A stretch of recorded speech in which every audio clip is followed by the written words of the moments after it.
Bom dia, boa tarde, boa noite para quem está assistindo a gente. Quero apresentar primeiro a professora Heloísa, professora de língua portuguesa do primeiro ano. Muito obrigada pela tua presença, Heloísa. Obrigada, Pedro. Eu sou Heloísa, de português, literatura, de minha especialidade em literatura, e eu estou aqui, espero contribuir um pouco para esse trabalho. Obrigada. Quero agradecer muito também a presença da professora Neila, professora de educação musical do campus Engenho Novo 2. Bom dia, professora Neila. Muito obrigada pela tua presença. Bom dia, Pedro. Eu que agradeço o convite. Está sendo muito bom participar desses projetos contigo.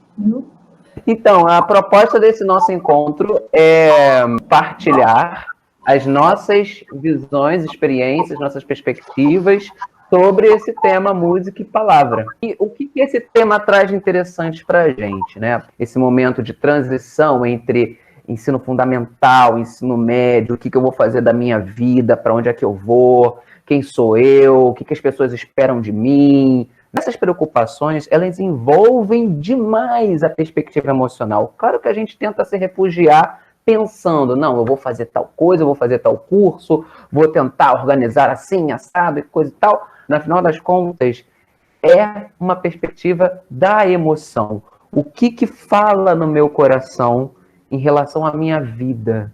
O que eu acredito? E aí, acreditar tem a ver com o que você considera como a sua verdade. Com a expressão de emoção, a gente fala a verdade. Então, nós tendemos a acreditar quando nós vemos a pessoa expressando emoção. A pessoa está com raiva, ela demonstra aquilo. A pessoa está com ódio, ela demonstra. A pessoa está apaixonada, ela demonstra. Então, quando você mostra a sua emoção, você acredita. E o que acontece com a fala ao longo da evolução do Homo sapiens? Nós vamos aprendendo a sair desse universo de expressão das emoções, de expressão de uma verdade, e vamos caminhando para a possibilidade de enganar, né? De falsear. E isso é um processo que acontece tanto no nosso cérebro quanto na nossa prática vocal. A maneira dos homens primitivos se comunicarem com a fala vocalmente era extremamente emotiva. Então a gente tinha uma capacidade de fala que era muito parecida com a música. Por quê? Para você expressar a emoção, você precisa de uma capacidade de fala que é a modulação de frequência. Se eu quero expressar algo emocionalmente, eu uso um espectro de frequência muito grande. Eu vou lá para o agudo e depois eu vou lá para o grave. Vou tentar explicar isso de uma forma prática. O amor é um grande laço, um passo para uma armadilha, um lobo correndo em círculos para alimentar a matilha. Eu citei a música do Djavan. Eu usei espectro de frequência muito estreito, muito que a minha voz soou bastante robótica, e eu não fiz nenhuma pausa de respiração. Isso foi uma primeira etapa. Se eu incluir as respirações, você já vai perceber alguma coisa de emocional. O amor é um grande laço, um passo para uma armadilha, um lobo correndo em círculos para alimentar a matilha. Se eu chegar numa terceira fase e incluir inflexões na minha fala, mais emoção você vai entender ainda. O amor é um grande laço, um passo para uma armadilha, um lobo correndo em círculos para alimentar a matilha. Aqui eu já estou expressando emoção de uma forma muito clara. O amor é um grande laço, um passo para uma armadilha, um lobo correndo em círculos para alimentar a matilha. Então, quando a gente quer falar algo que convença, a gente melodiza a nossa fala. Concluo com uma obra que se chama Pensamento Positivo, de Hermeto Pascoal. Ele pega um discurso do presidente Collor e acha dentro desse discurso uma melodia. Por que tem uma melodia dentro do discurso do presidente Collor? Porque o presidente Collor talvez inconscientemente, saiba que para convencer as pessoas, ele precisa melodizar a fala dele. Afinal, eu estou falando ou estou cantando? Eu estou falando ou eu estou cantando? Eu estou falando ou eu estou cantando? Queria ouvir, então, a professora Heloísa compartilhando com a gente os pensamentos dela sobre música e palavra. Obrigada, Pedro. Acho que vai dar uma ligação bem maneirinha mesmo com o que você falou. Eu vou precisar ler algumas coisas, tá? Eu vou explicar. Conceituar poesia é tarefa sem grandes possibilidades de sucesso, uma vez que a própria poesia reage e ruge, contrariando as teorias e transformando conceitos exteriormente concluídos e aparentemente fechados para recriá-los ou reanimá-los e, em seguida, destruí-los. Segundo o poeta e filósofo Otávio Paz, o ritmo seria a primeira instância a partir da qual se pode iniciar qualquer discussão a respeito do que seria poesia. Mas o ritmo seria a base de toda e qualquer expressão linguística. Ele afirma que o ritmo pode ser o elemento mais antigo e permanente da linguagem, anterior à própria fala. Assim, pode-se dizer, dentro desse ponto de vista, que a linguagem nasce do ritmo, ou que, pelo menos, todo ritmo implica ou prefigura uma linguagem. É como se o tempo e as coisas tivessem um jeito de passar que revela um certo ritmo, como se houvesse um movimento de atração e repulsão que junta ou separa os corpos, transtorna os sentimentos. Eu vou citar um trechinho do Otávio Paz. Ele afirma que o universo é imantado. Uma espécie de ritmo tece o tempo e o espaço, sentimentos e pensamentos, palavras e atos, o aqui e o lá, náusea e delícia. Tudo é hoje, tudo está presente, tudo é aqui, mas tudo também está em outro lugar, em outro tempo, fora de si e pleno de si. E a sensação de arbitrariedade, capricho, se transforma na impressão de que tudo é regido por algo que é radicalmente diferente e alheio a nós. O salto mortal nos defronta com o sobrenatural. A sensação de estar diante do sobrenatural é o ponto de partida de toda experiência religiosa.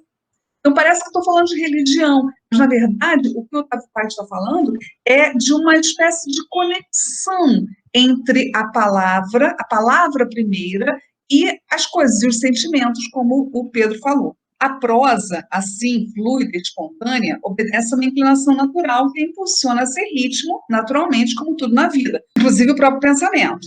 No entanto, esse ritmo é mais frouxo, determinado pelo grau de domínio do pensamento sobre as palavras, pelo abandono do falante ao fluir do idioma.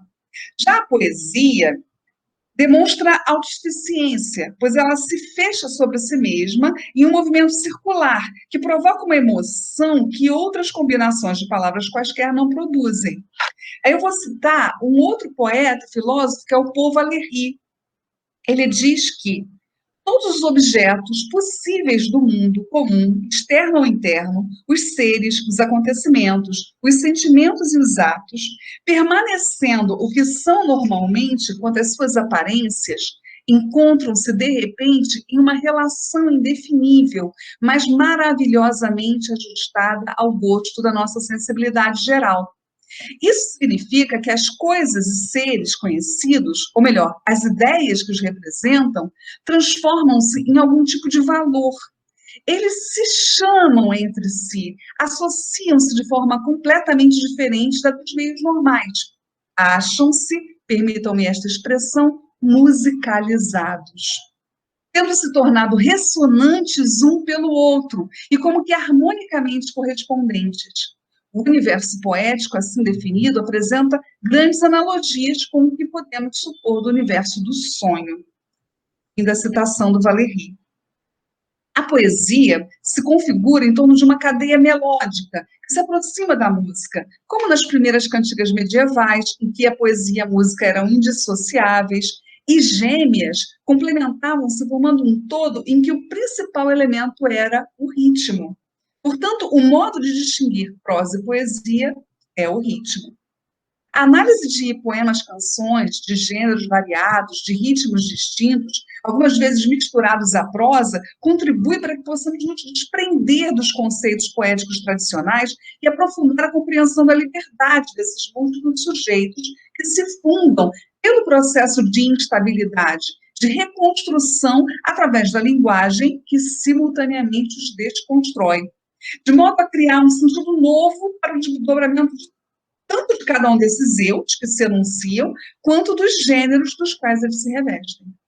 Nesse sentido, observa-se a relação entre as combinações estéticas e a música, e essas combinações revelam a possibilidade de comunhão entre esses elementos, e estabelece a cumplicidade da poesia com o sonho, que resumiria o poético por sua íntima liberdade.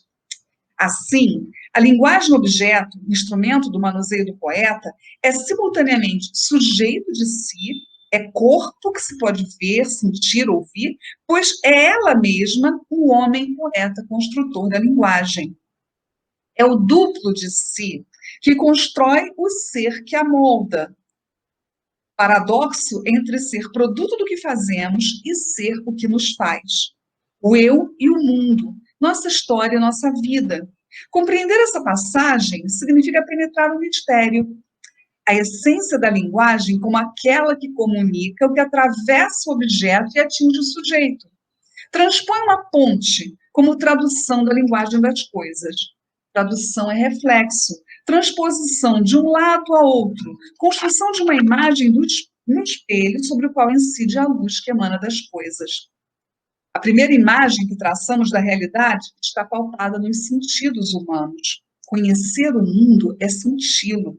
Desta forma, estruturamos a sociedade, elaboramos nossa cultura e damos corpo a nossos mitos.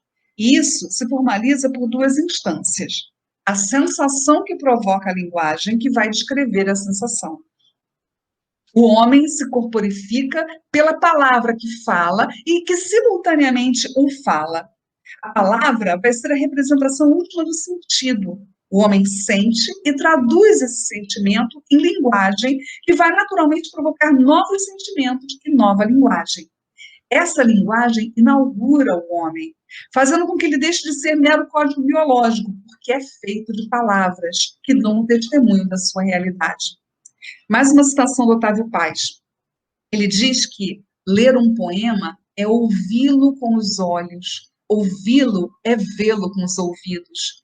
Ao ler ou ouvir um poema, não cheiramos, saboreamos ou tocamos as palavras. Todas essas sensações são imagens mentais. Para sentir um poema, é preciso compreendê-lo. Para compreendê-lo, ouvi-lo, vê-lo, contemplá-lo, transformá-lo em eco, sombra, nada. Compreensão é um exercício espiritual. Fecha a citação. A palavra produz uma imagem que transita entre o corpo dos sentidos e a linguagem. Essa imagem é a metáfora. A metáfora é a representação simbólica da realidade, pois todo signo indica o ser por meio de uma imagem subjetiva e recria, assim, este ser por meio da palavra. Existe um ponto de passagem entre o ser que nomeia e a coisa nomeada, ponte que atravessa o sujeito e permite a pluralidade de sentidos que assume o objeto. Federico Garcia Lorca é um poeta estudado por Otávio Paz, e ele se compromete com uma linha de estética barroca e analisa o papel do poeta. Vou citar também um trechinho do Garcia Lorca que eu traduzi. Um poeta deve ser professor nos 5 sentidos corporais. Os 5 sentidos corporais nesta ordem: visão, tato, audição, olfato e paladar. Para ser dono das mais belas imagens, tem que abrir portas de comunicação em todos eles, e com muita frequência há de sobrepor suas sensações e ainda disfarçar suas naturezas. É a citação do Lorca. Deste modo, o poeta, professor dos sentidos, traça a metáfora, que flui sinestésica, misturando esses sentidos, unindo mundos antagônicos em um desenho circular de negação e afirmação, de completude entre a realidade e a imaginação. E a poesia, assim líquida, viva, em constante movimento, pode se manifestar como revelação, epifania, salvação e, simultaneamente, condenação a uma eterna busca de si e por si mesma. Enigma e esfinge, cujo rosto é a metáfora, sempre em mutação, nunca paralítica. Afeita a uma constante transmutação a partir da incidência da luz sobre os objetos, que, repentina ou gradual, evidencia ou esconde, mostrando-os de forma ora clara, ora difusa, de modo que imagem e criação façam parte do uno, indivisível, para que subjetividade e alteridade possam se fundir em torno do signo, metáfora, prisma, que subdivide a luz em cor. Pode ser o que acontece no poema Canção número 1 da coletânea. No momento em que se lê, por exemplo, uma moça cosendo roupa com a linha do Equador. A palavra linha se quebra em seu significado primeiro, desdobra-se em uma sobreposição de sentidos e permite que a imaginação e o sonho assumam seu poder de recriação. Eu fiquei pensando na moça cosendo com a linha do Equador. Cria uma imagem maior, amplia esse conceito. Há, porém, simultaneamente, no cerne desta análise, pelo menos duas maneiras de pensar a utilização de cada signo dentro de cada texto. No poema em estudo, quando nos aproximamos do termo linha, compreendemos que, por um lado, pode-se inferir que reside no texto a intenção de desmontar as teorias e externalizar o pensamento de que não há um vínculo natural entre a coisa e o termo que a nomeia. E o que existe é uma relação arbitrária, sem uma conexão que conduza a algum caráter de codependência. Por outro lado, a escolha do vocábulo pode indicar a consciência do poeta quanto ao papel nomeador da poesia, quanto à sua função mediadora de religar o homem contemporâneo aos impulsos naturais do espírito que lhe permitirão o encontro com a autenticidade dos valores do mundo. A intenção de recuperar o caráter primitivo da linguagem, em que nome e coisa integravam um único elemento. Seguimos neste caminho os passos de alguns filósofos, como o alemão Walter Benjamin e o mexicano Octavio Paz. Sob a inspiração desses nomes, podemos expandir a nossa própria leitura do mundo por meio da palavra. Benjamin afirma que o homem expressa sua essência espiritual apenas na medida em que ele nomeia as coisas, uma vez que a essência espiritual do homem é a linguagem mesma. Portanto, ele não pode comunicar-se através dela, e sim nela. E, neste sentido, não existe um conteúdo da linguagem, pois, enquanto comunicação, a linguagem comunica uma essência espiritual, isto é, uma pura e simples comunicabilidade. O homem, assim, no conceito do filósofo alemão, é aquele que denomina, aquele que conhece a mesma linguagem que servir a Deus, como médium da criação, segundo Gênesis. Ao exercer seu papel nomeador, o homem se confirma como herdeiro da linguagem divina, desta linguagem absoluta das coisas. À luz dessas teorias, o próprio mundo é um texto. É palavra, verbo vivo. E, segundo o filósofo, o que aconteceu foi que, com o pecado original, ocorreu o nascimento do verbo humano e, consequentemente, a separação entre significante e significado, ocasionando a decorrente transformação da linguagem única em uma linguagem plural, que rompe a relação íntima com as coisas e se revela incapaz de uma leitura imediata do mundo. As crises, os sofrimentos, as guerras, as tensões adviriam, então, dessa perda de uma linguagem que pudesse unir os homens. O que resta ao homem pecador é o babelismo. É a face doentia da história marcada pela múltipla significação das palavras. Pensar desta forma nos leva a pensar uma espécie de infância da linguagem, em um tempo em que significante e significado não podiam ser dissociados, em que o nome das coisas fazia parte delas, como seu cheiro, seu sabor, sua cor. Um tempo em que os laços entre os sentidos ainda não se haviam desfeito, e suas experimentações ecoavam em todas as manifestações humanas. Então, pensamento, música, dança, poesia se conjugavam em experiências integrais, associadas a utilidades práticas do cotidiano, como atividades religiosas, por meio de preces ou cânticos, sobrevivências, como em caçadas, batalhas, guerras e outras mais. Houve esse tempo? A resposta para esta pergunta pode residir hoje na linguagem poética. Em estado de dicionário, paralisadas, as palavras intermediam nossa relação com as coisas, impedem nosso contato direto com elas. Mas dentro do poema, a linguagem poética, seguindo esse pensamento do Walter Benjamin, pode inverter essa relação, no momento em que se torna ela própria coisa e se volta para si mesma, enquanto linguagem primeira, capaz de oferecer uma via de acesso sensível entre nós e o mundo.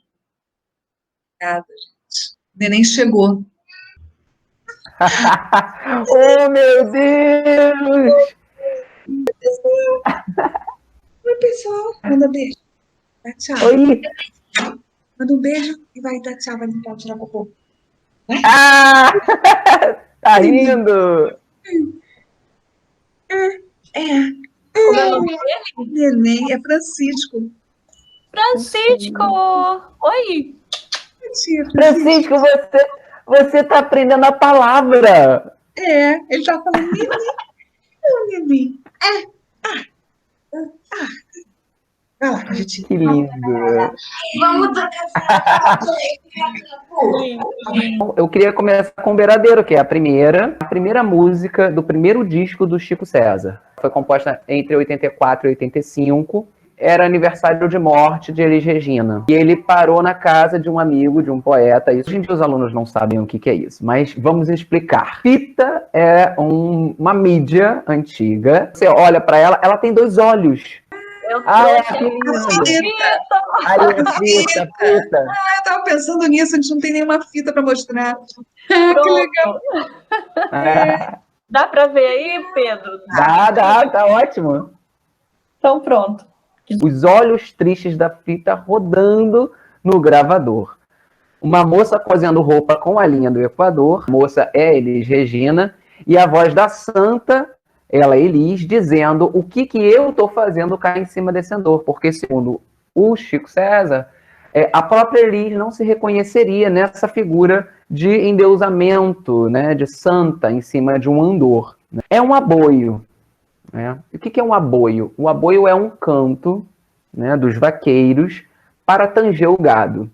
Então ele, Chico César mesmo, diz que em alguns momentos, na estrada, viajando a shows, ele vê vacas, ele para o carro, vai na beira da cerca e canta Beiradeiro e as vacas vêm até ele. Uma canção de um trabalho, de uma ação de trabalho. Nos olhos tristes da fita, rodando no gravador, uma moça cosendo roupa com a linha do Equador, e a voz da santa dizendo o que é que eu tô fazendo cá em cima desse andor. A gente chama essa seleção de notas de modalismo, de música em modo mixolídio.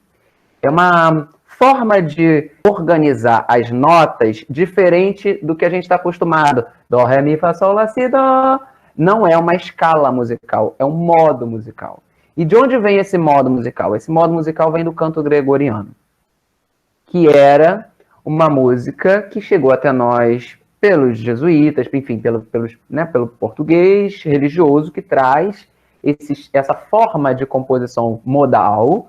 Cara, porque eu morei num lugar onde eu via muito aboio, toda hora, em Mato Grosso do Sul. Então a gente andava, cara, toda hora boi sendo tocado, o cara tinha que parar, esperar a boiada toda passar. E os caras tocando berrante, né? Instrumento belíssimo. E fazendo aboios. Que é muito lindo, cara. E quando eu vi essa música, eu falei, gente... E ele faz o aboio no canto, né? Por isso que é um aboio. Faz o aboio. Genialidade dele de pegar as palavras, e aí a Elo pode falar, o olhar vê tons tão sudestes e o beijo que vós me nordestes arranha-céu da boca paulista. Céu da boca Eu amei isso. Ele transformou em verbo Sudeste e Nordeste.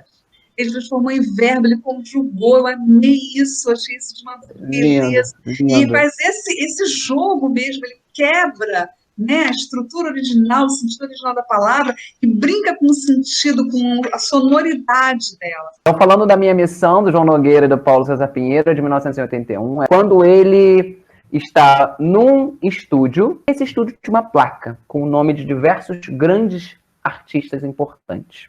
E aí um músico que chegou, parou do lado de Paulo César Pinheiro e disse: essa placa aí um dia vai acabar. Esses nomes aí vão ser apagados. Mas a música que eles fizeram vai permanecer.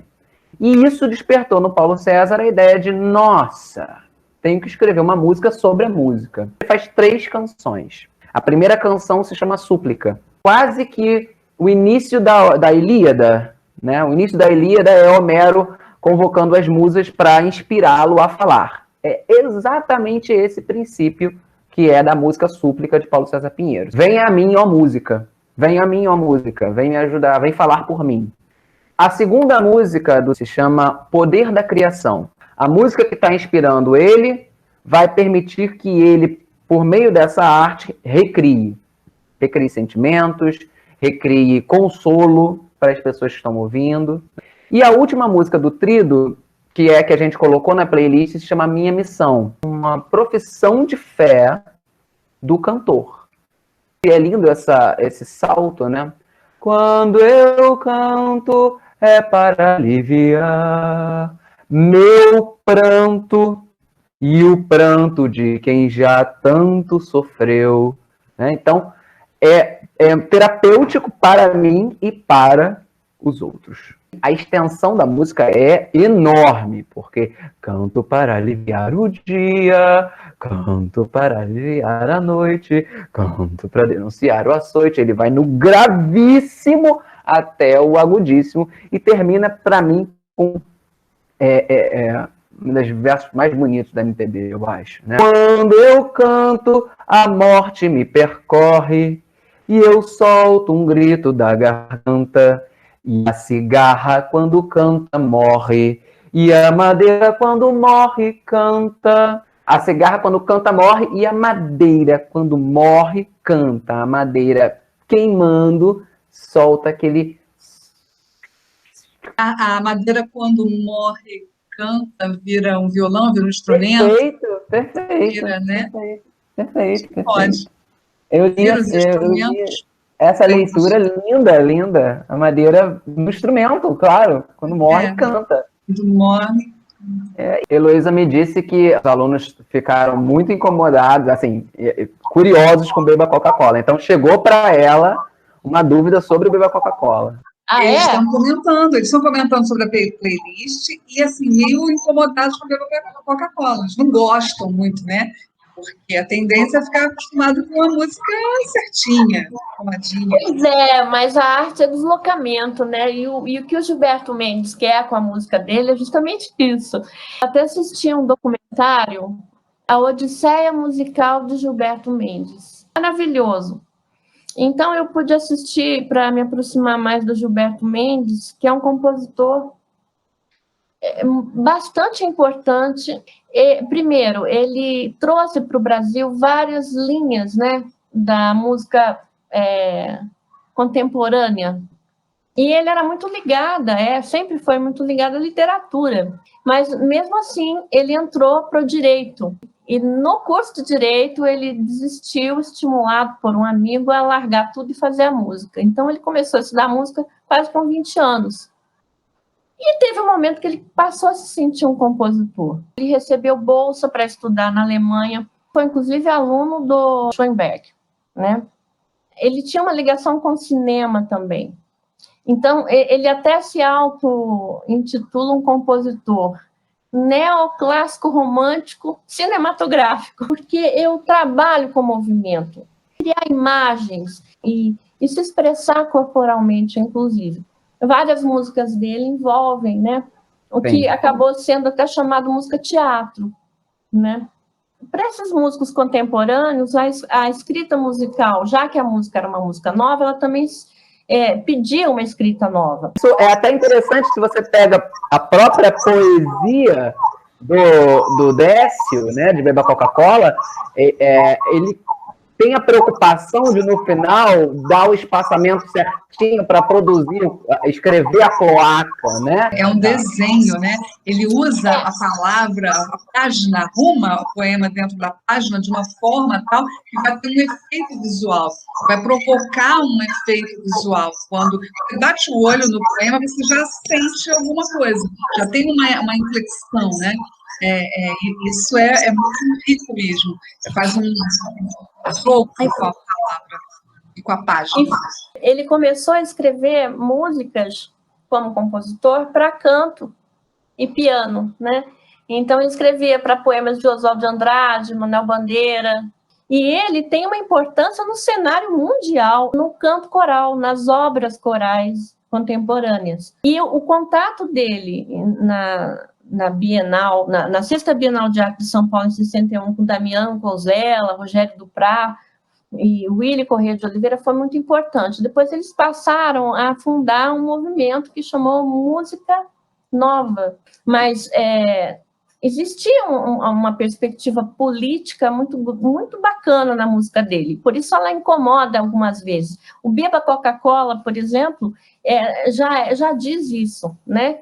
Ele trata esse poema dentro do espírito do que o Décio Pignatari deu a ela também, que é de total crítica, né? Deixa eu te falar que a Coca-Cola é um símbolo. Ela não é só uma bebida. Do né? Não é só um próprio, ela é um símbolo. De uma cultura americana. Simboliza muita coisa. Essa música quer desconstruir isso, né? Então, a música do começo ao fim, ela brinca com isso, ela debocha, ela critica, né? Ela escracha. A música é isso, né? O texto ele vai sendo cantado na ordem o tempo inteiro. Só o cloaca que é cantado no final. Mas o texto todo ele é apresentado o tempo inteiro e retomado o tempo inteiro, né? Cada linha que tem, se não me engano, 6 compassos, é exatamente essa frase, né? E ele coloca uma regência para a música que é 3, né? 3, 2, 2, 2, 2, 1 no final. Então, o maestro tem que reger 1, 2, 3, 1, 2, 1, 2, 1, 2, 1, 2, 1, 1, 2, 3, 1, 2, 1. Então, existe também essa alternância, mas sem a pulsação. Quando a gente ouve a música, a gente não tem pulsação nenhuma, que é outra coisa da música ocidental também, né? Ele dissolve isso. É um tempo que é um tempo sentido pelo grupo com o regente. E, em vez de começar a frase no Beba Coca-Cola, começa babicola, babicola, depois cola. Enfim, depois que ele brinca com isso, ele vai brincar com outras coisas. Brinca distorce o som, bota solistas com sons, inclusive o Pato Donald faz questão de falar que é o Pato Donald, que é outro ícone, né, da cultura americana, Walt Disney.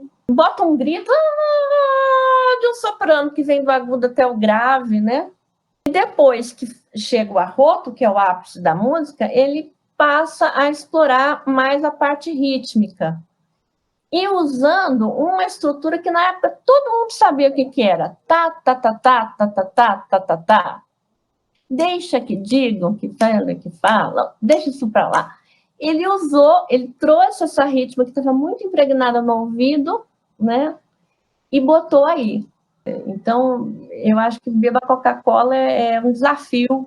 A proposta é exatamente essa, né? A proposta é chocar, incomodar, causar esse efeito de desconstrução mesmo, para que a gente possa reconstruir. A poesia concreta tem essa visão, né? Como as poesias do começo do século XX, as viradas, né? O público acha ruim. Quando o público acha ruim, porque não está acostumado, não sabe ver, não sabe ler, como você está dizendo. Esse choque mesmo, essa busca de ruptura que eles pretendiam. E conseguiram, porque estamos hoje, né, discutindo esse poema. A gente volta já no século XXI e vai discutindo, vai pensando esse poema, a gente está confirmando que essa quebra foi muito importante, muito significativa para a gente, né? O Gilberto Mendes também quebrava com a forma do próprio concerto, né, da própria postura, tanto que ele bota a cloaca sendo falada no final. E depois que a peça praticamente parece terminada, o maestro vai agradecer a plateia. Exatamente nesse momento, cloaca, cloaca, o coro inteiro gritando a palavra cloaca por trás do regente, levantando uma faixa escrito cloaca, né? E não é uma palavra poética, né? Não é uma palavra que está acostumada a frequentar o ambiente da poesia. Não é isso? Quer dizer, é uma palavra para chocar. Exatamente. Por outro lado, não apresenta a palavra de duas letras, mas apresenta uma com várias letras mais pomposa, que quer dizer a mesma coisa, que é por onde sai a Coca-Cola, né? Que é o veneno, assim como eles também, aquele grupo concebia a cultura americana. Então eu quero trazer O Sobrevivente de Varsóvia, que é uma obra de Schoenberg de 1947, é uma obra muito importante no repertório do século XX. Schoenberg é um compositor que inventa uma forma de compor, né, utilizando todas as 12 notas, que é o dodecafonismo. O dodecafonismo, ele é muito incômodo, você ouve e diz, não, isso não pode ser música. Ele usa isso com uma genialidade incrível, porque ele está tratando de uma história importantíssima de ser contada. A história de um sobrevivente do gueto de Varsóvia, que foi um bairro de Varsóvia, na Polônia, que se transformou num reduto, num campo de concentração, na invasão nazista na Polônia. E ele pega relatos reais de pessoas, transforma aquilo num texto e usa para contar essa história um narrador cujo canto estará no meio entre o canto e a fala. Schoenberg usa uma técnica chamada Sprechgesang ou Sprechstimme, uma técnica que não foi ele que inventou. Exemplos diversos disso em musicais. Tem, por exemplo, My Fair Lady. Lá no final, estão dando parabéns ao professor por ele ter conseguido, né? Enfim.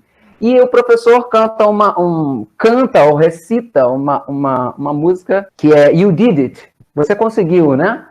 E a You Did It é em Sprechgesang. Tem uma outra cena de musical também interessante, que é no Mágico de Oz, quando a Dorothy chega no mundo de Oz, os Munchkins vêm recebê-la.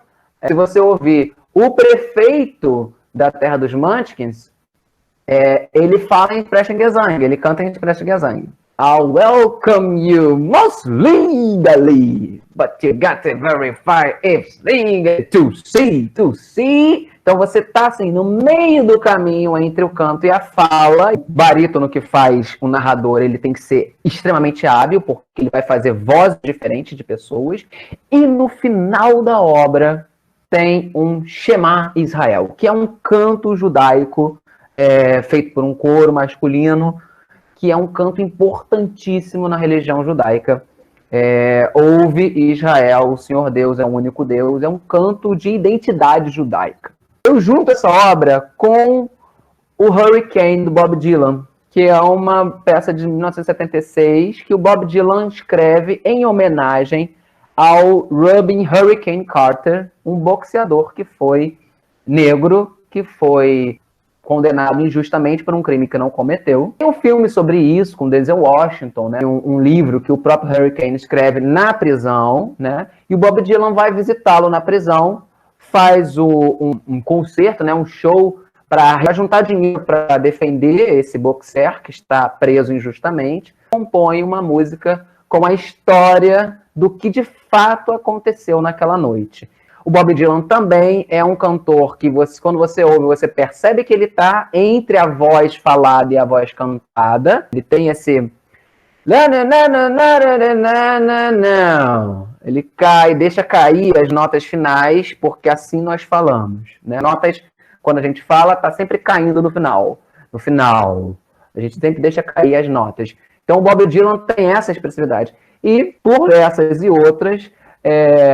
Prêmio Nobel de Literatura. Olha, eu queria aproveitar para fazer um link para o Geraldinos e Arquibaldos, do Gonzaguinha. Essa música, assim, ela traz algo muito especial, que como ele brinca com as sonoridades da voz. Não tem um instrumento nessa música, né?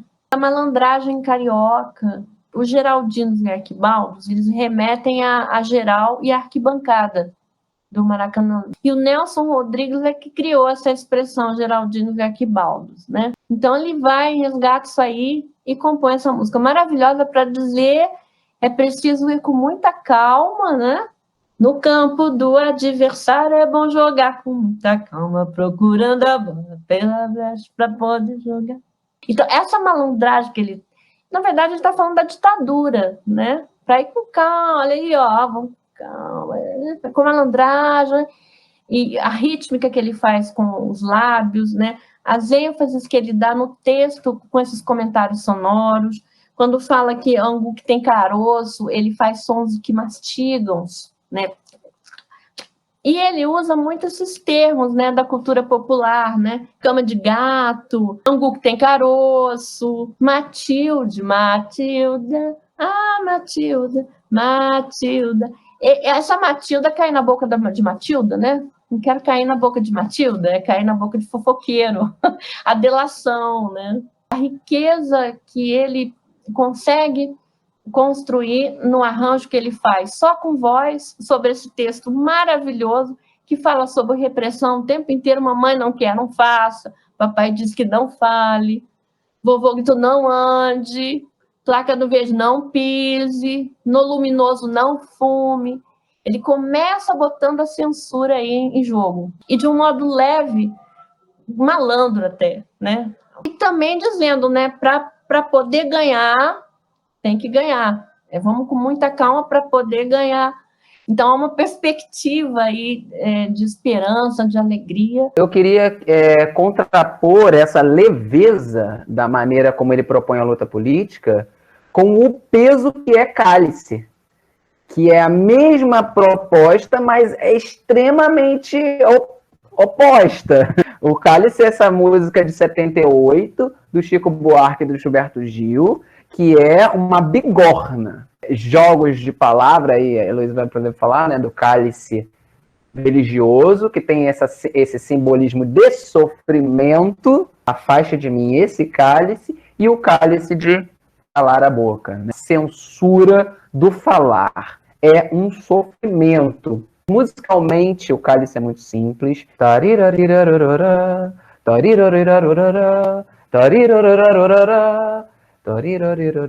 Então, assim, musicalmente é muito simples para que possa a palavra falar. É de fato uma música para ser uma música panfleto, né, para que as pessoas aprendam rápido, para que as pessoas entendam rápido. A metáfora, ela se constrói aí de um jeito muito rico mesmo. A palavra cálice, originalmente bíblica, tem vários indícios. Cálice, que é o Santo Graal, o cálice onde José de Arimateia recolheu o sangue de Jesus. Quando Jesus estava preso na cruz, o soldado romano cortou o lado com a lança. Desse ferimento saiu sangue e água.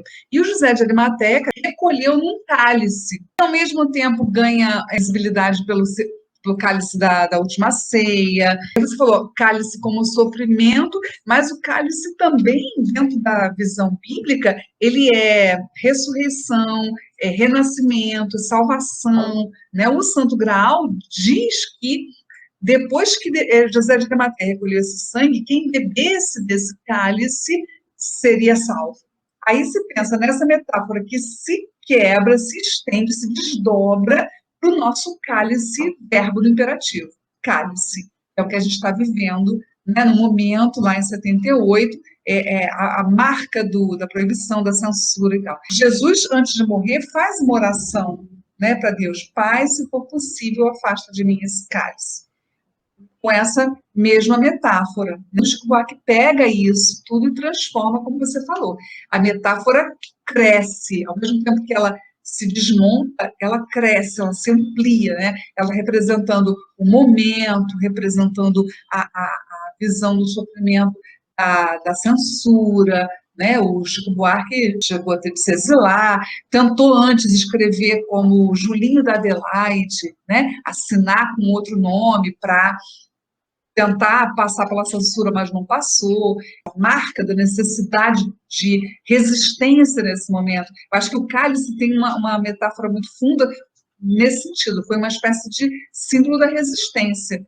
Eu gostaria de trazer os Secos e Molhados aqui, foi um grupo de rock, né, que marcou a história da música brasileira, durou pouquinho tempo, né, praticamente 2 anos, né, e vem como fruto da Tropicália, inclusive eles mesmos falam, todos eles assumem, né, que foram afetados por todo o experimentalismo da Tropicália, e desafiou o tempo em todos os sentidos, né, não só a ditadura militar, como todo tipo de pudor, né, por conta da movimentação, da aparência dos espetáculos dele, né, o Ney Matogrosso, com todo aquele corpo exposto, movimentos sensuais, né, as máscaras que eles se maquiavam, e sempre trabalhando assim com o experimentalismo dos arranjos, né? Os arranjos eram sempre coletivos. A música que a gente colocou, que foi o Rosas de Hiroshima, está no primeiro disco. Um disco que é um tapa na cara, né? De bonito, de forte. Um poema do nosso grande Vinícius de Moraes, né? Foi retirado da Ontologia Poética. Esse é um dos casos que a música foi colocada depois no texto, né? Pelo Gerson Conrad, do grupo, né? E vem no momento em que se devia lembrar, né, do pacifismo, do respeito ao outro, né? Vinha aí da Guerra do Vietnã, tinha todo um contexto também de violência americana, né? Mais uma vez. Me chama a atenção a simplicidade, né, melódica. É uma melodia simples, trabalha em 2 âmbitos. Né? Esse é um.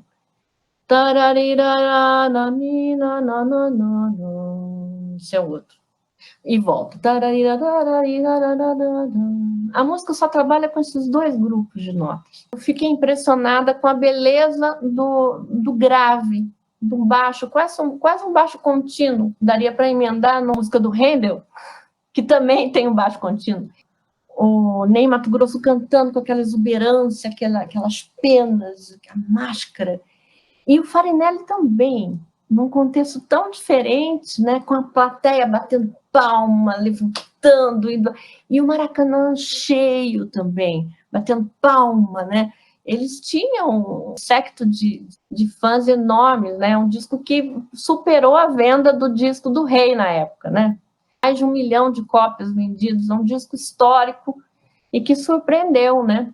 Quando foram questionar a questão da censura, a censura falou, mas como é que é isso? Você usa essas máscaras, isso é uma coisa muito feminina, né?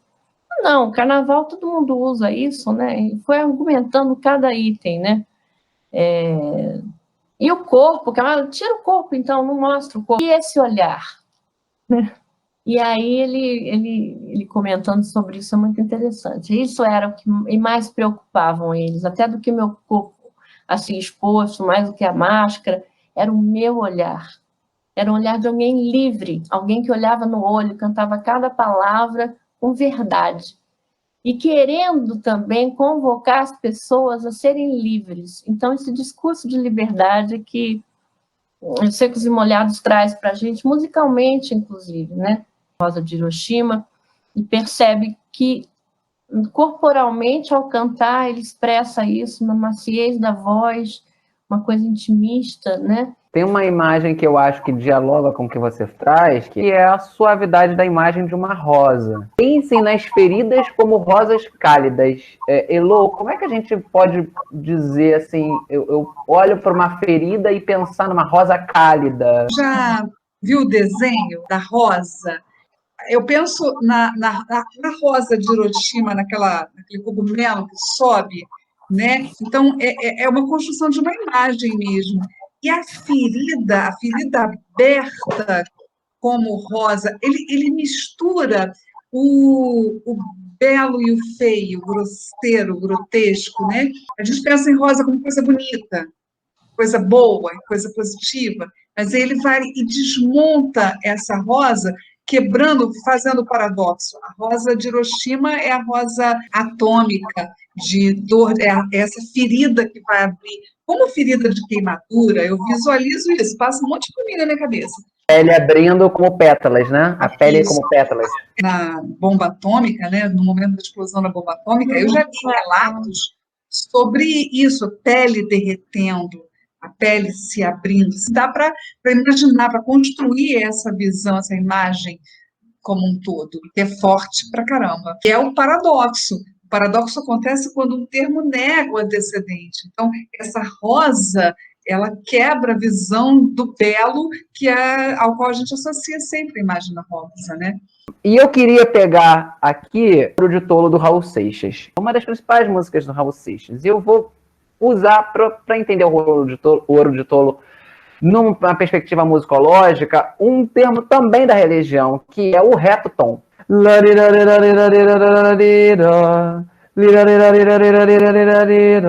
Né? Reto tom, você pega um texto, você usa uma nota para recitar o texto inteiro e você faz uma finalização. Eu devia estar contente porque tenho um emprego, sou por mês. É um reto tom.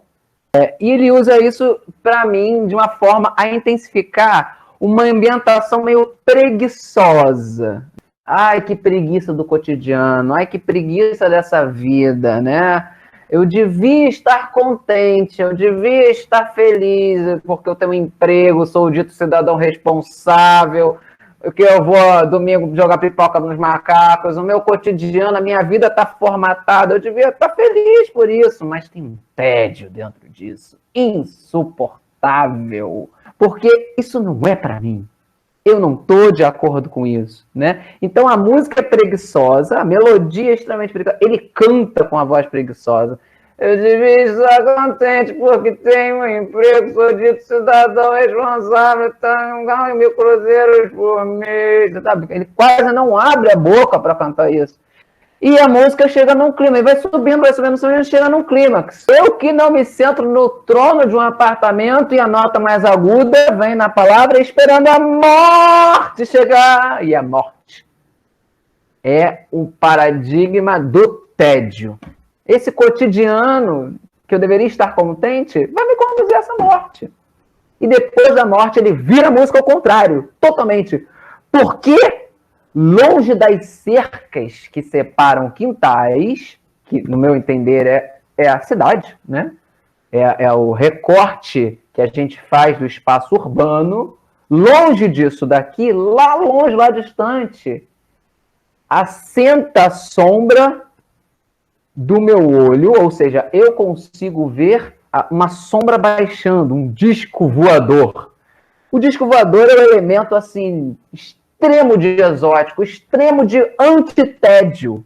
Então, se tudo antes ele falava de tédio, de cotidiano, de chatice do dia a dia, no final ele bota uma coisa que quebra com tudo isso, um disco voador chegou na Terra. Então a música fala desse tédio, é cantada com essa voz preguiçosa, num reto tom, e no final assenta a sombra sonora de um disco voador, um conforto por eles descobrir que ele realmente pode estar incomodado com tudo isso, né? Posso falar do Lasciachio Pianca? Ela apresenta um momento da trajetória da música. Trata da ópera, que traz a palavra para o centro de uma forma muito forte. A ópera nasceu entre o Renascimento e o Barroco, né? Camerata Fiorentina, que o Renascimento tinha essa ideia de resgatar as culturas antigas, né, como a grega, a romana, e a ópera foi isso, foi uma tentativa de trazer o teatro grego de volta.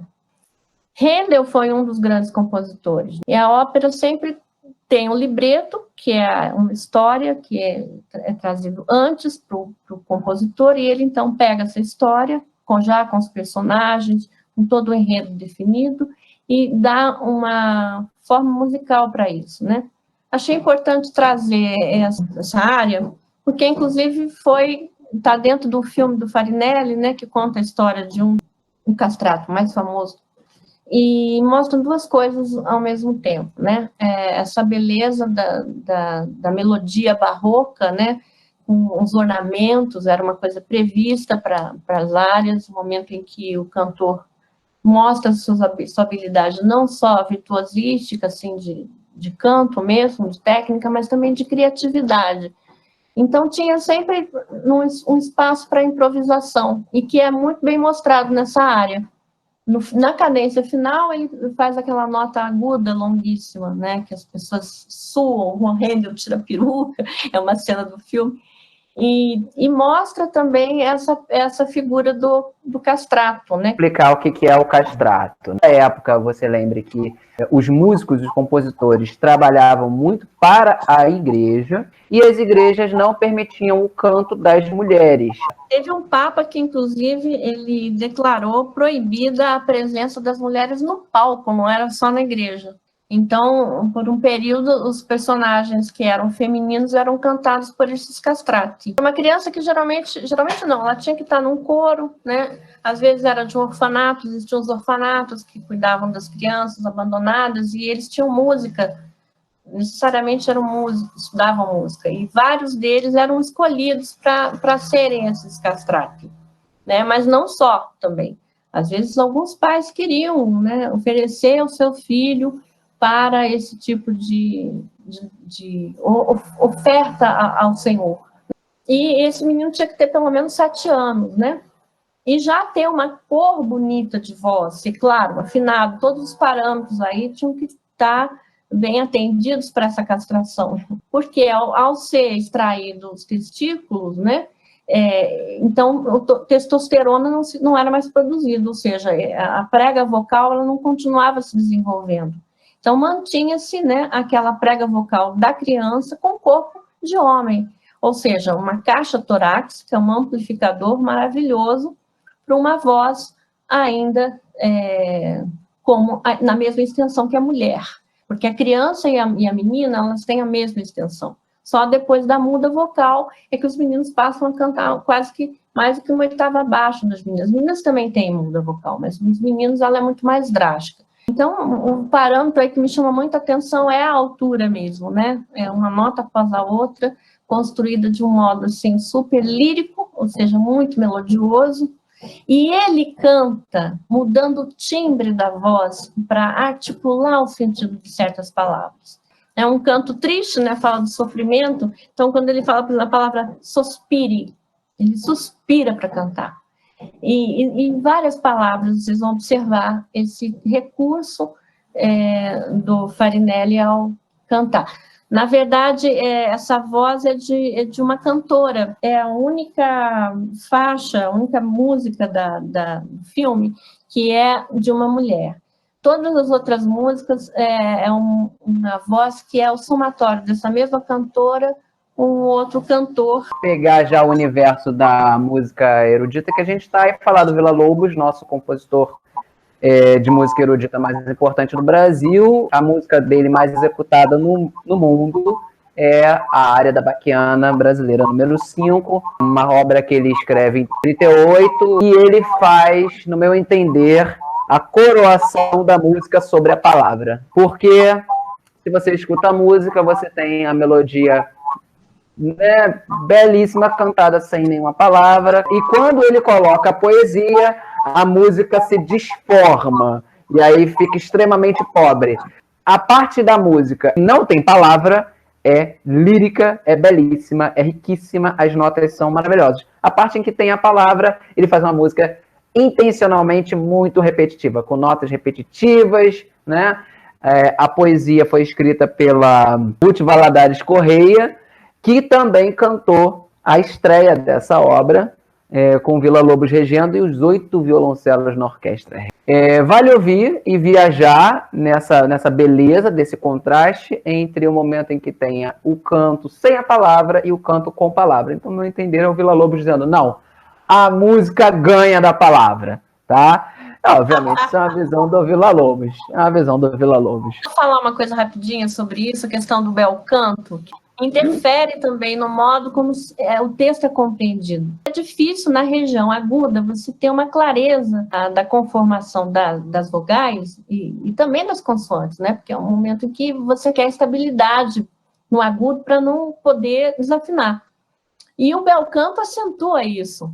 Ele faz todo um trabalho de priorizar o volume da voz do cantor para poder ser escutado sobre a orquestra e o texto fica em último plano. E a última música que eu queria trazer é a Linha de Passe, do João Bosco, com Aldir Blanc. E Aldir Blanc que morreu ano passado de Covid. Aldir Blanc é médico, psiquiatra, e tinha como hábito, depois da consulta com os seus pacientes, descer para beber no bar com os pacientes.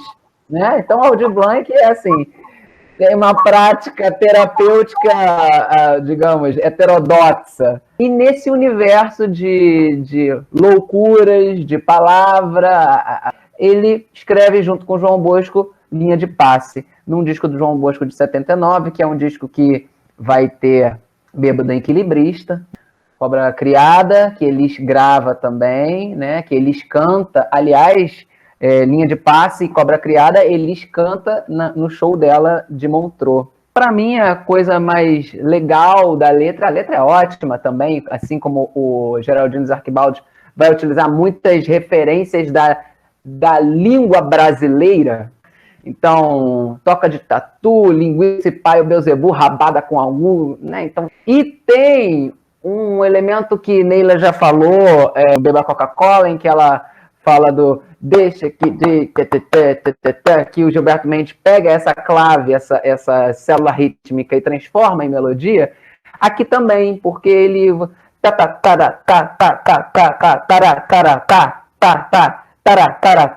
então ele pega esse ritmo de samba, essa célula rítmica do samba, e bota na toca de tatu, linguiça, paiu, bum, né? Então a gente vê a síncope do samba na rítmica da palavra. Tem uma coisa muito legal, que ele faz o contrário do que o bel canto ensina. Valorizar a vogal, porque a vogal conduz o som, né? A consoante é fechamento, a vogal é abertura. Ele faz o contrário. O Aldir Blanc tem um estilo de canto que ele enfatiza a consoante. Às vezes você nem entende muito a palavra, propositalmente, porque ele quer, assim, sabe? Na linha de passe mesmo tem alguns momentos onde ele meio que engole a palavra, assim, de propósito mesmo, e deixa a consoante mais percussiva, enfatiza toda a sonoridade, essa jogada sonora da consoante. Foi isso tudo. Elô, obrigado. Muito obrigada, aprendi muito com vocês, muito feliz, tá? Muito obrigada mesmo. Neila, nossa primeira videoaula juntos aí, gostou? É uma prática, assim, que, cara, a gente tem que ter mais, porque é tão gostoso a gente construir junto um conhecimento, sabe? A experiência, tudo que é em conjunto, eu acho que é mais gostoso. O canto coral ensina muito isso pra gente, né? Heloísa, vamos estar de mãos juntos com a música e a palavra estão, permaneçamos de mãos juntas para enfrentar a pandemia, a volta, o pós e o que quer que venha, né? Quer que venha. Obrigada, gente. Um beijo. Obrigada. Beijo.